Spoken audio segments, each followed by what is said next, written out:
Hello दोस्तों, आज हम देखेंगे बीएड सेकेंड ईयर का मोस्ट इम्पोर्टेंट क्वेश्चन जो कि 2020 और 2021 में आया है। यदि आप हमारे चैनल पर नए हो तो लाइक करो, शेयर करो एंड सब्सक्राइब करो ताकि आने वाले सभी वीडियोस आपके पास पहले पहुंचें। देखते हैं आज का most important question. BEd second year का ये पेपर में आया हुआ क्वेश्चन है। ज्ञान भाषा एवं पाठ्यक्रम यानी नॉलेज, लैंग्वेज एंड करिकुलम। आज देखते हैं मोस्ट इम्पोर्टेंट क्वेश्चन ये है। इसमें प्रश्न में दिया है क्या है, ज्ञान के विभिन्न रूपों की व्याख्या कीजिए, अथवा ज्ञान से आप क्या समझते हैं, ज्ञान की प्रकृति एवं कसौटियों की विवेचना कीजिए। उत्तर में देखते हैं हम ज्ञान का अर्थ, मीनिंग ऑफ नॉलेज। ज्ञान शब्द ज्ञा धातु से बना है जिसका अर्थ जानना यानी बोध, साक्षात अनुभव एवं प्रकाश से माना गया है। यानी ज्ञान का अर्थ क्या है? जानना। सरल शब्दों में कहा जाए तो किसी वस्तु अथवा विषय के रूप का जैसा वह है वैसा ही अनुभव या बोध होना ज्ञान है। कोई भी चीज़ जैसी है या जो भी विषय या वस्तु है, यानी विषय जो भी वस्तु है या विषय है उसका रूप का जैसा वो है या वैसा ही अनुभव हो या बोध हो, यानी बोध यानी ज्ञान हो किसी चीज़ के बारे में। यदि हमें दूर से पानी दिखाई दे रहा है और निकट जाने पर भी हमें पानी ही मिलता है तो कहा जाएगा कि हमें अमुक जगह पानी होने का वास्तविक यानी वास्तविक यानी जो भी यानी पानी है यानी पानी होने का वास्तविकता का ज्ञान हुआ है। अगर यदि पानी है तो पास जाने पर पानी ही दिखता है तो वास्तविकता का ज्ञान होता है। इसके विपरीत निकट जाकर हमें यदि पानी के स्थान पर रेत दिखाई दे जिससे प्यास नहीं बुझाई जा सकती तो कहा जाएगा कि अमुक जगह पानी होने का जो ज्ञान हुआ वह गलत था। ज्ञान एक प्रकार की मनोदशा है, यानी मनोदशा यानी बुद्धि, मन का विकार, और ज्ञाता के मन में पैदा होने वाली एक प्रकार की हलचल। यानी ज्ञान क्या है? यानी ज्ञाता जो भी जानना, ज्ञाता कैसे बोलते हैं? जिसे ज्ञात होता है किसी चीज़ का उसे ज्ञाता बोला जाता है। ज्ञाता के मन में पैदा होने वाली एक प्रकार की हलचल है। हमारे मन में अनेक विचार आते हैं, यानी जो भी मनुष्य है उसके दिमाग में हर तरीके के विचार आते हैं और हमारी खूब सारी मान्यताएं होती हैं जो हमारे मन में हलचल उत्पन्न करती हैं। मानवीय ज्ञान की पुख्ता समझ बनाने के लिए, यानी जो भी मानवीय ज्ञान को यानी हम अगर समझें तो यानी मानवीय ज्ञान की पुख्ता यानी सही तरीके से समझ बनाने के लिए हमें कुछ अनिवार्य शर्तें निर्धारित करनी होंगी, जैसे विश्वास की अनिवार्यता, विश्वास का सत्य होना और प्रामाणिकता का पर्याप्त आधार होना। इसमें आगे हेडिंग है ज्ञान की अवधारणा, कॉन्सेप्ट ऑफ नॉलेज। ज्ञान के अर्थों को जानने के बाद हम ज्ञान की अवधारणा को समझेंगे, यानी ज्ञान का अर्थ हम जानेंगे उसके बाद में अवधारणा को समझेंगे। आगे इसमें प्लेटो के अनुसार विचारों की दैवीय व्यवस्था और आत्मा परमात्मा के स्वरूप को जानना ही सच्चा ज्ञान है।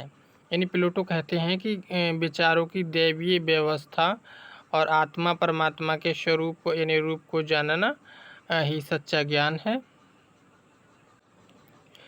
आगे इसमें देखते हैं प्लेटो की परिभाषा के आधार पर विद्वानों ने ज्ञान को मात्र अनुभव तक ही सीमित नहीं माना। यानी यदि इसमें देखते हैं कि प्लेटो की परिभाषा के आधार पर विद्वानों ने ज्ञान को मात्र अनुभव तक ही सीमित नहीं माना। क्योंकि अनुभव में कई कई संदेह, अस्पष्टता एवं अनिश्चितता घुली मिली रहती है। अनुभव में से ज्ञान को पृथक यानी अलग करने के लिए उन्होंने कसौटियाँ बनाई, जिन पर परखने के बाद अनुभव को ज्ञान के रूप में स्वीकार किया जा सकता है। इन्हें हम सरल रूप में समझने का प्रयत्न करेंगे, सरल भाषा में देखेंगे। सामान्यतः हमें निरंतर अनुभव यानी लगातार अनुभव होते रहते हैं, क्योंकि हम चेतन हैं, यानी हमें बुद्धि यानी चेतन है। ये अनुभव हमारी 5 इंद्रियों के माध्यम से आते हैं, जिन्हें नेत्र, कान, जिह्वा यानी जीभ, नाक तथा त्वचा सम्मिलित है।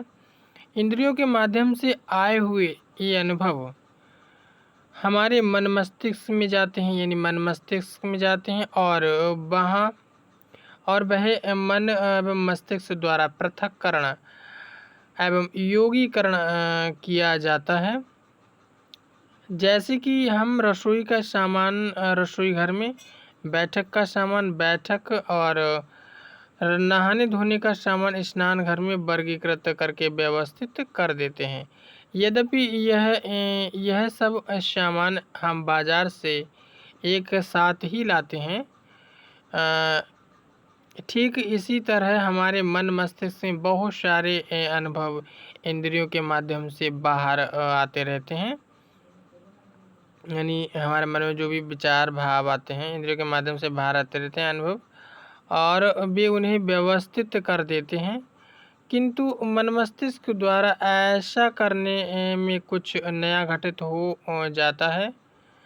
कारण यह है कि मन मस्तिष्क के पास अपनी अपनी शक्ति होती है, और इनका अनुभवों पर लागू होने से अनुभवों का वह रूप नहीं रहता जैसा वह पहले था। यानी इनका अनुभवों पर लागू होने से अनुभवों का वह रूप नहीं रहता जैसा पहले था। इन शक्तियों को हम संयुक्त करने की शक्ति और जटिल बनाने की शक्ति कह सकते हैं। जैसे 2 अनुभव जो अलग अलग आए हैं, उन्हें जोड़ने का कारण मनस करता है, और मस्तिष्क उन्हें अपनी शक्ति के आधार पर बनाई गई कोटियों और श्रेणियों में विभाजित एवं वर्गीकृत करके नया रूप देता है। इस तरह ज्ञान अनुभवों का संश्लेषणात्मक एवं विश्लेषणात्मक रूप होता है। उसकी परिभाषा यथार्थ अनुभवम ज्ञानम कह कर की जाती है। यथार्थ अनुभव प्राप्त करने के लिए भारतीय चिंतन में विभिन्न साधनों की चर्चा की गई है। इनमें प्रमुख हैं प्रत्यक्ष, अनुमान, उपमान एवं शब्द। इन साधनों से प्राप्त ज्ञान अथवा यथार्थ अनुभवों को प्रमा कहा गया है, जबकि इनसे भिन्न साधनों से प्राप्त ज्ञान को अप्रमा अथवा अयथार्थ कहा गया है। स्मृति, संशय आदि से प्राप्त ज्ञान वास्तविक नहीं है। अब हमें वास्तविक ज्ञान प्राप्ति के साधनों को सरल रूप से समझना ठीक रहेगा। जैसे प्रत्यक्ष का अर्थ जिसका हमें देखने, सूंघने, चखने, सुनने एवं स्पर्श से अनुभव हो, यानी प्रत्यक्ष का अर्थ जिसका हमें देखने या किसी चीज़ को सूंघने या स्पर्श करने पर अनुभव हो। इसी तरह जब 2 वस्तुओं को किसी नित्य यानी रोज संबंध या अनिवार्य संबंध के अंतर्गत देखते हैं, तो एक के न होने पर भी दूसरे का होना यानी दूसरे का ज्ञान होना प्रत्यक्ष के कारण नहीं अपितु अनुमान के कारण होता है। जैसे पानी भरे उमड़ते घुमड़ते बादलों को देखकर वर्षा होने का अनुमान या धुआं देखकर आग का अनुमान ऐसे लोग लगाते हैं। फिलहाल आगे देखते हैं, किन्हीं दो वस्तुओं के गुणों, आकृति, प्रभाव आदि की समानता के आधार पर तुलना करने से प्राप्त ज्ञान को उपमान कहा जाता है। जैसे चंद्रमा की सुंदरता से चेहरे की सुंदरता का ज्ञान तुलना करने से प्राप्त होता है। वास्तविक या यथार्थ ज्ञान प्राप्त करने का चौथा साधन शब्द है। इसका अर्थ है विश्वसनीय एवं विशेषज्ञ व्यक्तियों के कथनों से प्राप्त ज्ञान। कई विषय क्षेत्रों का ज्ञान प्रत्यक्ष अनुमान एवं उपमान से न होकर शब्द साधन से होता है। दुनिया में जापान नामक देश है। इसका ज्ञान प्रत्यक्ष अनुमान उपमान से न हो, किंतु शब्द से अर्थात विश्वसनीय व्यक्ति के कथन से हो तो इसका ज्ञान हो सकता है। इस तरह से ज्ञान को शब्द ज्ञान कहा जाता है, किंतु वह वाकई में यथार्थ का अनुभव ही है। इसे निर्धारित करने के लिए उसे कुछ कसौटियों पर खरा उतरना आवश्यक है। ज्ञान की प्रकृति यानी ज्ञान यानी नॉलेज यानी नेचर ऑफ नॉलेज, ज्ञान की प्रकृति का प्रत्यक्ष यानी सीधे संबंध यथार्थ यानी वास्तविकता से है, और ज्ञान के द्वारा वस्तु के उस यथार्थ यानी वास्तविक स्वरूप को जाना जाता है जिस स्वरूप में वह है। अतः ज्ञान उस सीमा तक यथार्थ रूप में होगा जिस सीमा तक वह उस वस्तु को उसी रूप में प्रस्तुत करता है जिस रूप में वह वस्तु जानी जाती है। यदि ज्ञान प्रकाश में हम उस वस्तु के दर्शन नहीं कर पाते तो यह माना जाता है वह इस प्रकार की है, यद्यपि वास्तव में उसका स्वरूप कुछ और ही है। इसको एक उदाहरण द्वारा समझ सकते हैं। साधारण यथार्थ यद्यपि वास्तव में उसका स्वरूप कुछ और ही है। इसको एक उदाहरण द्वारा समझ सकते हैं। ये संसार यथार्थ रूप में मिथ्या है और ब्रह्म सत्य है। ज्ञान के द्वारा ज्ञान के अभाव में हम उक्त स्वरूप को ना समझकर यह माने कि संसार सत्य है और ईश्वर मिथ्या है। यह हमारा प्रतीत होने वाला स्वरूप होगा।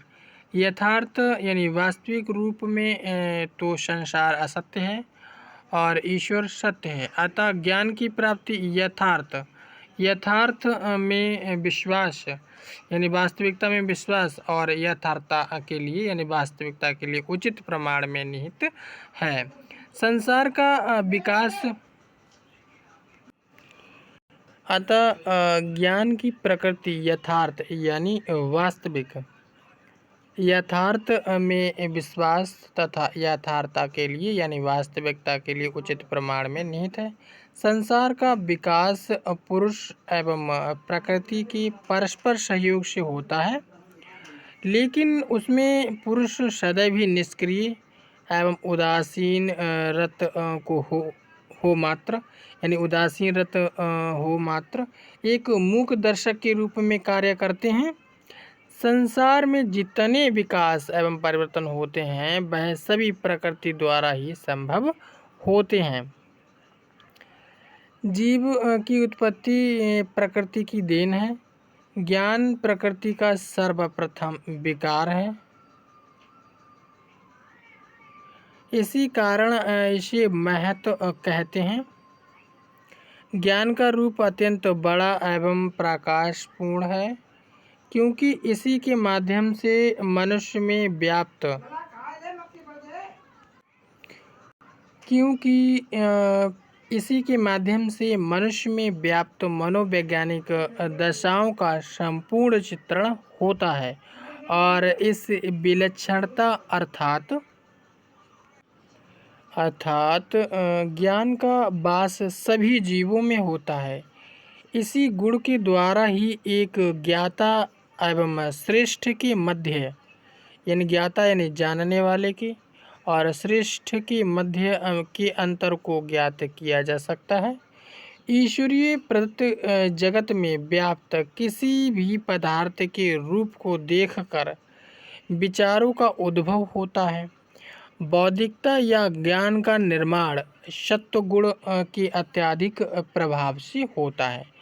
मनुष्य में जो ज्ञान धर्म और वैराग्य की भावना विकसित होती है वह बुद्धि में सत्व की प्रधानता के कारण होती है। ज्ञान के द्वारा ही व्यक्ति में चेतना का प्रकाश उत्पन्न होता है। ज्ञान प्रकृति प्रदत्त है। व्यक्ति में ज्ञान स्वरूप सत्वगुण पर निर्भर होता है और जब तमोगुण की प्रधानता हो जाती है तब ज्ञान का स्वरूप तामसिक हो जाता है यानी तामसिक हो जाता है, जिसके कारण मनुष्य में अज्ञानता, आसक्ति, अधर्म, अन्य प्रकार के भावों का प्रादुर्भाव होता है। संक्षिप्त रूप में ज्ञान की प्रकृति निम्नलिखित है। ज्ञान में शक्ति है, ताकत है। ज्ञान कभी भी समाप्त नहीं होता। ज्ञान सत्य तक पहुँचने का साधन है। ज्ञान धन की तरह है। जितना एक मनुष्य को प्राप्त होता है वह उतना ही ज़्यादा पाने की इच्छा करता है। ज्ञान प्रेम तथा मानव स्वतंत्रता के सिद्धांतों का ही आधार है। ज्ञान क्रमबद्ध बढ़ता रहता है, एकदम अचानक से नहीं मिल जाता। ज्ञान की कोई सीमा नहीं होती। ज्ञान की पुष्टि की जा सकती है। ज्ञान सुनिश्चित है। ज्ञान यानी तथ्य तथा मूल्य ज्ञान के आधार माने जाते हैं। शब्दों के अर्थ, शर्तें, विचार ज्ञान के आधार के रूप में कार्य करते हैं। सूचना ज्ञान का स्रोत है। धर्म की भांति ज्ञान को जानने के लिए अनुभव करने चाहिए। ज्ञान के विभिन्न रूप निम्नलिखित हैं। पहला पॉइंट है स्थानीय ज्ञान यानी लोकल नॉलेज।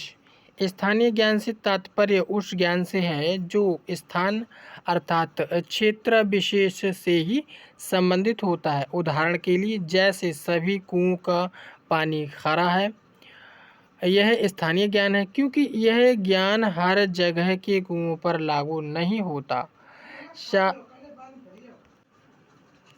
सार्वभौमिक ज्ञान।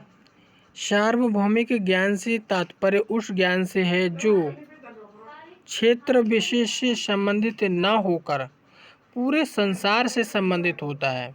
उदाहरण के लिए जैसे पानी को जमाने पर बर्फ बनती है, पानी को उबालने से पानी भाप में परिवर्तित हो जाता है। यह ज्ञान सार्वभौमिक ज्ञान है क्योंकि यह संसार के सभी क्षेत्रों के लिए सत्य है।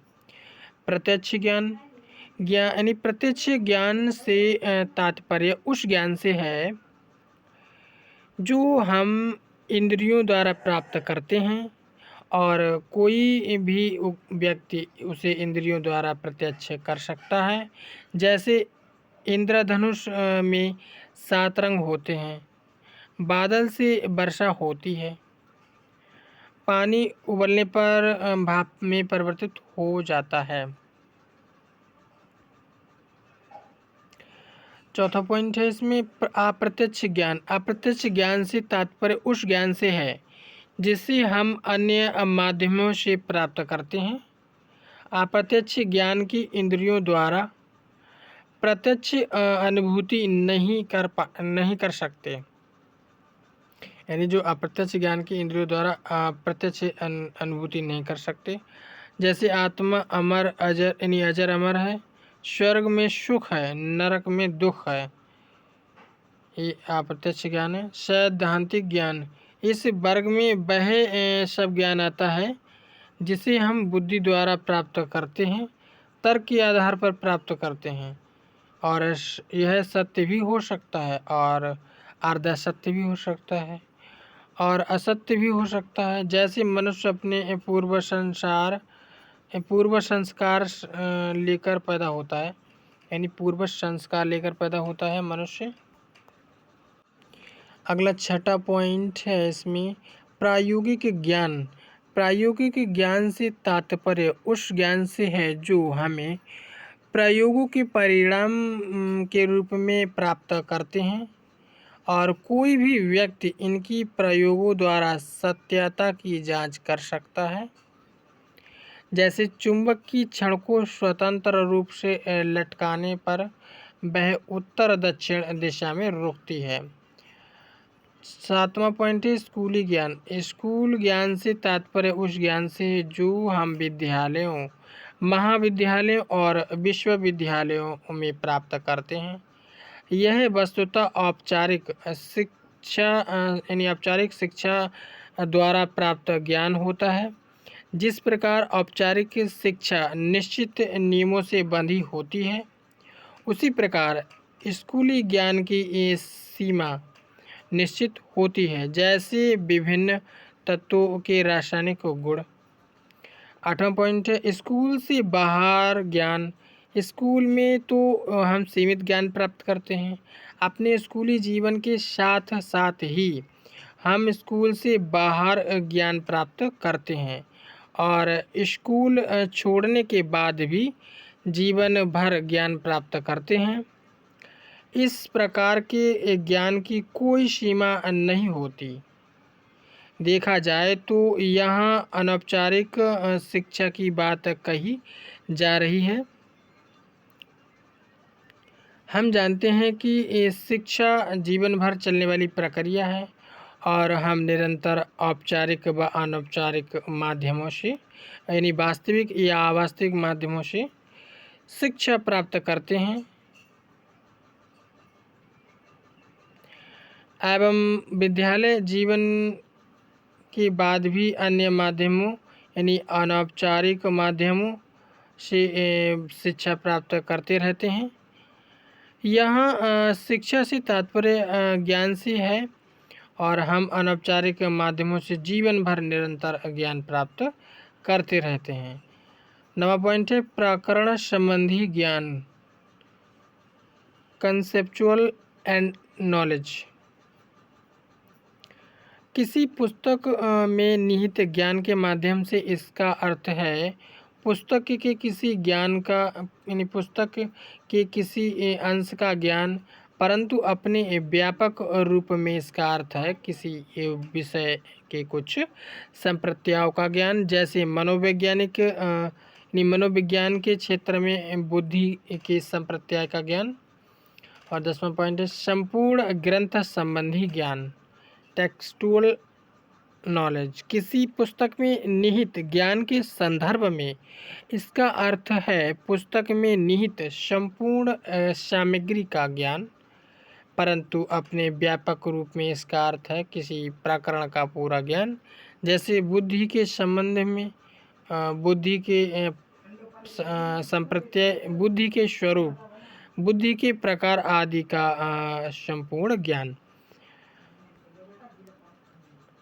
थैंक यू दोस्तों, आज के लिए इतना ही। अब अगली वीडियो में मिलेंगे हम।